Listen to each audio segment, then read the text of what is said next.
zamonaviy qiz bo'lganim bilan, lekin bu narsani bilgandan keyin hayotim 100% ga o'zgardi. Bu narsa istig'for etish. Bu narsani kimdir aytsa menga ha derdim, lekin bu 100% ishlashini bilmasdim.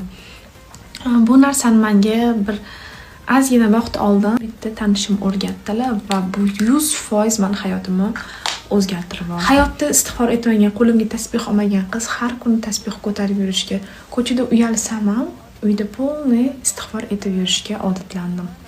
Sababi men shu istig'for etish boshlaganimdan keyin internet magazinim bor. O'sha kunning o'zida 5 ta sotuv bo'ldi. Uni даже yurg'izmay qo'ygan edim.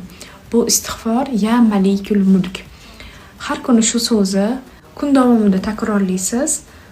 Bu sizga o'zi Alloh baraka berar ekan ishlaringizda, moddiy taraflama. Bu narsani sinab ko'rib o'zim hayratda qoldim. Va Alloh shu narsa ishlar ekan.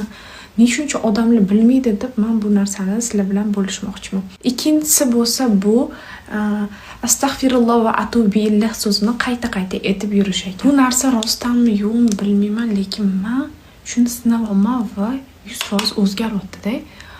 Sizlar ham istig'for etib bu narsaga erishganmisizlar? Qaysidir niyatingizni amalga oshganmi? Shuni kommentariyada yozinglar. Rostdan bu narsa ishlaydimi? Qanaqa qilib, nima sababli bu narsa?